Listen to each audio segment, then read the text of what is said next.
সুপ্রিয় ভিউয়ার্স, আন্তর্জাতিক সংবাদে সবাইকে স্বাগত। প্রথমে জানিয়ে দেব সংবাদ শিরোনাম, এরপর বিস্তারিত। গাজায় অর্ধশতাধিক লক্ষ্যবস্তুতে ইসরায়েলি বিমান হামলা। আরো জানিয়ে দিব, ইসরায়েলের প্রাণকেন্দ্রে ধারণ করা তৃতীয় ভিডিও ফুটেজ প্রকাশ করলো হিজবুল্লাহ। নেতানিয়াহুকে যুদ্ধাপরাধী বললেন মার্কিন সিনেটর। আরো জানিয়ে দিব, যেভাবে বেঁচে গেলেন নেপালের বিধ্বস্ত উড়োজাহাজের পাইলট। বয়কট বিক্ষোভের মাঝে মার্কিন কংগ্রেসে নেতানিয়াহুর ভাষণ। আরো থাকছে, যুদ্ধে ইসরায়েল ব্যর্থ জানালেন খামেনি। এবার অক্সফোর্ডের চ্যান্সেলর পদে লড়বেন কারাবন্দী ইমরান খান। এবং সর্বশেষে জানিয়ে দেব, এক মাসের মধ্যে গাজা ধ্বংসের টার্গেট নেতানিয়াহুর। এতক্ষণ শুনছিলেন সংবাদ শিরোনাম, এখন বিস্তারিত। তবে অনুরোধ থাকবে, এই ভিডিওটিতে একটি লাইক দিন এবং কমেন্টস করে জানান আপনি কোন জেলা থেকে বা কোথা থেকে সংবাদ দেখছেন কিংবা শুনছেন। এবং ইরান ইসরায়েল ফিলিস্তিন যুদ্ধের সর্বশেষ গুরুত্বপূর্ণ আপডেট সংবাদ হাতে পেতে চ্যানেলটি সাবস্ক্রাইব করে আমাদের সঙ্গে থাকুন। ধন্যবাদ। এবার গাজায় অর্ধশতাধিক লক্ষ্যবস্তুতে ইসরায়েলি বিমান হামলা। গাজায় অর্ধশতাধিক লক্ষ্যবস্তুতে বিমান হামলা চলেছে ইসরায়েলি সামরিক বাহিনী। বৃহস্পতিবার কাতার ভিত্তিক সংবাদ মাধ্যম আল জাজিরা এক প্রতিবেদনে এ তথ্য জানানো হয়েছে। ইসরায়েল বাহিনী জানিয়েছে, গত 24 ঘন্টায় গাজায় ইসরায়েলি যুদ্ধ বিমান, আক্রমণকারী হেলিকপ্টার এবং ড্রোন দ্বারা 60টির বেশি লক্ষ্যবস্তুতে আঘাত এনেছে ইসরায়েল। তারা আরো জানিয়েছে, খান ইউনিসের সৈন্যরা বেশ কয়েকজন যোদ্ধাকে হত্যা করেছে। একই সঙ্গে সশস্ত্র গোষ্ঠীগুলো প্রায় 50টির সাইট ধ্বংস করেছে। খান ইউনিস, রাফা এবং নেট জারিম করিডোর এলাকায় অভিযান অব্যাহত রয়েছে বলেও যোগ করেছে ইসরায়েল বাহিনী। নেট জারিম করিডোরকে গাজার একটি ইহুদি বসতি নামে নামকরণ করা হয়েছিল, যা 2005 সালে ভেঙে দেওয়া হয়েছিল। ইসরায়েলি সেনাবাহিনীর যুদ্ধের সময় উত্তর গাজাকে দক্ষিণ থেকে আলাদা করার জন্য স্থাপন করেছিল। সূত্র পাস টুডে। ইসরায়েলের প্রাণকেন্দ্রে ধারণ করা ভয়ঙ্কর ভিডিও ফুটেজ প্রকাশ করলো হিজবুল্লাহ। আজ তৃতীয় ভিডিওটি প্রকাশ করলো লেবাননের প্রতিরোধ আন্দোলন হিজবুল্লাহ। এই ভিডিওতে রয়েছে ইসরায়েলের একেবারে প্রাণকেন্দ্রের বিস্তারিত এবং আকর্ষণীয় অসংখ্য চিত্র। হিজবুল্লাহ সামরিক ইউনিটের মধ্যম গণমাধ্যম বিভাগ এই ভিডিও প্রকাশ করেছে। হপত জানিয়ে ফিরে এসেছে এই শিরোনামে সিরিজ ভিডিও প্রকাশ করে যাচ্ছে হিজবুল্লাহ সামরিক ইউনিট। এই সিরিজের তৃতীয় ভিডিওটি প্রকাশ করলো আজ। গতকাল হিজবুল্লাহ তাদের হপ সার্ভিলেন্স ড্রোনের সাহায্যে ধারণ করা একটি ভিডিও প্রকাশ করেছিল। এই ভিডিওটি ইসরায়েলের পুরো রামাথ ডেভিড বিমান ঘাঁটি বিস্তারিত ফুটেজে দেখানো হয়েছে। ইসরায়েল জটিল প্রতিরক্ষা ব্যবস্থাকে ফাঁকি দিয়ে হিজবুল্লাহর হুপু ড্রোন এসব ভিডিও ধারণ করে তাক লাগিয়ে দিয়েছে। রামাথ ডেভিড বিমান ঘাঁটিটি লেবানন সীমান্ত থেকে 46 কিলোমিটার দূরে অবস্থিত। এই ঘাঁটিটি ইসরায়েলের উত্তর অংশে অবস্থিত তাদের একমাত্র সামরিক বিমান ঘাঁটি। ভিডিওটি বিমান ঘাঁটির যুদ্ধ বিমান, হেলিকপ্টার, গণশিপের পাশাপাশি এই কমান্ডো বিল্ডিং এবং কর্মকর্তাদের দেখানো হয়েছে। ফুটেজে আরো দেখানো হয়েছে গোলাবারুদের গুদাম সহ ইসরায়েল মহাগর্ভের আয়রন ডোম মিসাইল সিস্টেমের প্ল্যাটফর্ম। সূত্র পাস টুডে। এই ভিডিও প্রকাশের সাথে সাথে রীতিমতো ঘাবড়ে গেছে ইসরায়েল। সূত্র ইন্ডিয়া টুডে। নেতানিয়াহুকে যুদ্ধাপরাধী বললেন মার্কিন সিনেটর। ইসরায়েলের প্রধানমন্ত্রী বেনিয়ামিন নেতানিয়াহু সম্প্রতি মার্কিন কংগ্রেসে ভাষণ দেন, যা বিতর্কের কেন্দ্রবিন্দুতে পরিণত হয়েছে। মার্কিন সিনেটর বার্নি স্ট্যান্ডার্ড তার ভাষণে পরপর নেতানিয়াহুকে যুদ্ধাপরাধী, মিথ্যাবাদী বলে মন্তব্য করেছেন। স্ট্যান্ডার্ড সামাজিক যোগাযোগ মাধ্যমকে পোস্ট করে বলেন, নেতানিয়াহু চরমপন্থী সরকার ফিলিস্তিনি সহায়তা বন্ধ করে রেখেছে, যার ফলে হাজার হাজার ফিলিস্তিনি শিশু অনাহারের শিকার হচ্ছে।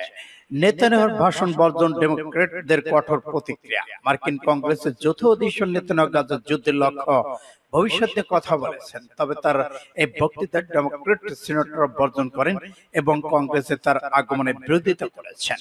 ডেমোক্রেট নেতারা জানান, তারা গাজার যুদ্ধের যুদ্ধ নেতাবাদ নেতানিয়াহু এবং নেতানিয়াহুর জনপ্রিয়তা বাড়ানোর এই ভাষণে অংশ নিতে চান না। তাদের মতে, ইসরায়েল হামলায় গাজা অনেক ফিলিস্তিন প্রাণ হারিয়েছেন। সিনেটর ক্রিস ভ্যান বলেছেন, নেতানিয়াহু এই ভাষণে ইসরায়েলের সমর্থন বাড়ানোর প্রচেষ্টা, তিনি এ প্রতারণার অংশ হতে চান না। নেতানিয়াহুর ভাষণ বর্জনকারীদের মধ্যে সিনেটর ফরেন লেনসন্স কমিটির সদস্য ডিক ডারবিন, টিমকিন এবং জিল মেরকলি বারশটস এবং সিনেট অফ ক্রিয়েশন কমিটির পরিচালক পার্টি মারে উল্লেখযোগ্য। শুধু সিনেট নয়, প্রতিনিধি পরিষদের সদস্য নেতানিয়াহুর ভাষণ বর্জন করেছেন। এই তালিকায় রাশেদ তালিব এবং আলেকজান্দ্রিয়া ক্লাসো-কোর্তেজ এবং এমি বেরা এবং আর্ম সার্ভিসের শীর্ষ ডেমোক্র্যাট এমাম স্মিথ অন্তর্ভুক্ত। সূত্র ফাস্ট টুডে। যেভাবে প্রাণে বেঁচে গেলেন নেপালের বিধ্বস্ত উড়োজাহাজের পাইলট। নেপালে বুধবার উড়োজাহাজ দুর্ঘটনায় 18 আরোহী নিহত হলেও বেঁচে গেছেন একমাত্র পাইলট ক্যাপ্টেন মনীষ রত্ন সাকায়া। ককপিটটি উড়োজাহাজ থেকে বিচ্ছিন্ন হয়ে যায় বেঁচে যান তিনি। সাকায়া এখন হাসপাতালে চিকিৎসাধীন আছেন, তবে তিনি কথা বলতে পারছেন বলে বিবিসি নেপালে নিশ্চয়তা। নেপাল পুলিশের জ্যেষ্ঠ সুপারিনটেন্ডেন্ট দাম্বার বিশ্বকর্মা বলেছেন, এয়ার সিন্ধু খুলে যাওয়ায় তার পাইলট শ্বাস নিতে কষ্ট হচ্ছিল, তাই থেকে জানালা ভেঙে দ্রুত বের করা আনা হয়। তার মুখমণ্ডল রক্তে মাখা ছিল, ওই অবস্থাতেই আমরা তাকে হাসপাতালে নিয়ে যাই।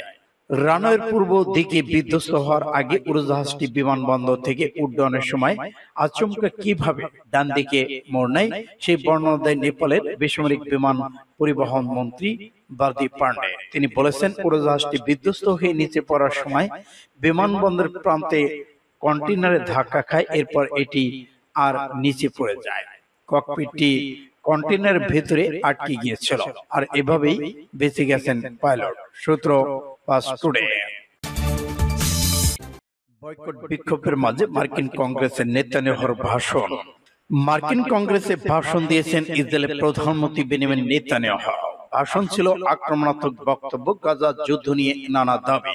নেতানিয়াহু গাজা যুদ্ধে ইসরায়েলের প্রতি মার্কিন সমর্থনের প্রশংসা করেন, তবে কংগ্রেসে তার ভাষণে বিরোধিতা করেছেন বেশ কয়েকজন ডেমোক্র্যাট আইন প্রণেতা। এছাড়া মার্কিন ক্যাপিটলের বাইরে তার বিক্ষোভ জড়ো হয়েছিল হাজার হাজার বিক্ষোভকারী। খবর দ্য গার্ডিয়ানের। প্রতিবেদনে বলা হয়, কংগ্রেস নেতানিয়াহু যে ভাষণ দিয়েছেন তাতে আশাহত হয়েছেন ডেমোক্রেটিক দলের আইন প্রণেতাদের অনেকে। শুধু তারাই নন, হাজার হাজার মার্কিন নাগরিককে হতাশ করে দিয়েছেন নেতানিয়াহু, কেননা তারা আশা করেছিলেন নেতানিয়াহু তার ভাষণে গত 9 মাস ধরে চলা যুদ্ধ অবসানের ক্ষেত্রে যুদ্ধবিরতি এবং জিম্মি মুক্তির বিষয়ে ভাষণ দেবেন। তিনি তা না করায় ক্যাপিটল হলে বাইরে বিক্ষোভ করেছেন হাজার হাজার মার্কিন নাগরিক। এছাড়া কংগ্রেসের ভেতরে ডেমোক্র্যাট আইন প্রণেতাদের বিরোধিতার মুখে পড়েন তিনি। ভাষণ নেতানিয়াহু গত 9 মাসের আগ্রাসনকে বিজয় হিসেবে চিন্তা করার পর অনেকেই তার বক্তব্য বয়কট করেছেন। এদিকে মার্কিন কংগ্রেসের ভাষণে নেতানিয়াহু বলেছেন, আমরা শুধু নিজেকে রক্ষা করছি না, আমরা আপনাদের রক্ষা করছি। আমাদের শত্রু আপনাদের শত্রু, আমাদের লড়াই আপনাদের লড়াই এবং আমাদের বিজয় আপনাদের বিজয়। এ সময় তিনি আন্তর্জাতিক অপরাধ আদালত আইসিসি হস্তক্ষেপ প্রসঙ্গে বারবারই টেনেছেন। সূত্র ইন্ডিয়া টুডে। ইসরায়েল যুদ্ধ করে ব্যর্থ বললেন খামেনি। ইরানের সর্বোচ্চ ধর্মীয় নেতা আয়াতুল্লাহ খামেনি জোর দিয়ে বলেছেন, যুক্তরাষ্ট্র পশ্চিমা মিত্রদের অখণ্ড সমর্থন সত্ত্বেও ফিলিস্তিন প্রতিরোধ যোদ্ধাদের হারাতে ইসরায়েল পুরোপুরি ব্যর্থ হয়েছে।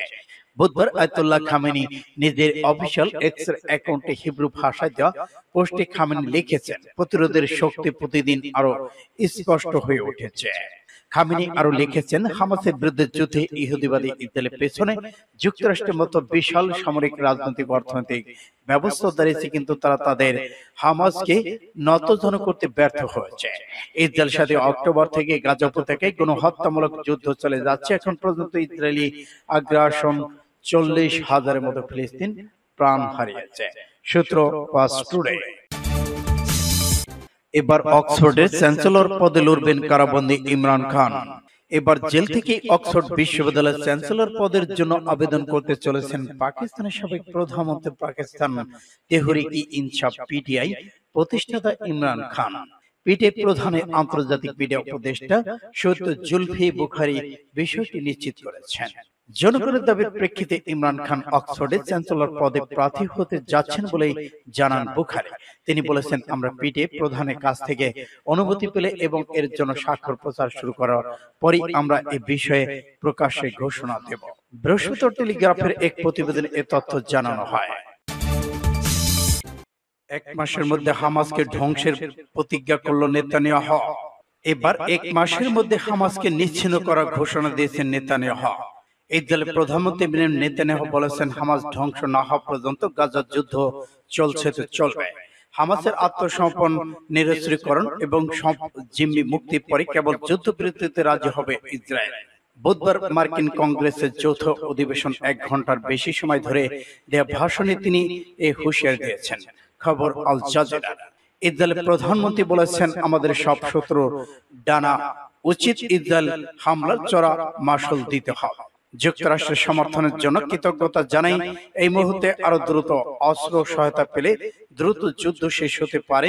হামাসের সামরিক সক্ষমতা ধ্বংস করা পর্যন্ত লড়বে ইসরায়েল। গাজার যুদ্ধকে ইসরায়েলের অস্তিত্বের লড়াই হিসেবে আখ্যা দেন তিনি। যুক্তরাষ্ট্র ইসরায়েলের অভিন্ন শত্রু। ইরান এমন মন্তব্য করেন, তীব্র সমালোচনা করে বিক্ষোভকারীদের। এই যুদ্ধ নিয়ে চতুর্থবারের মতো মার্কিন কংগ্রেসে বক্তব্য রাখলেন নেতানিয়াহু। তবে বেশিরভাগ রিপাবলিকান নেতার কাছে ইতিবাচক অভ্যর্থনা পাননি তিনি। ভাষণের সময় উপস্থিত ছিলেন না বহু ডেমোক্রেট নেতা। সূত্র ফাস্ট টুডে।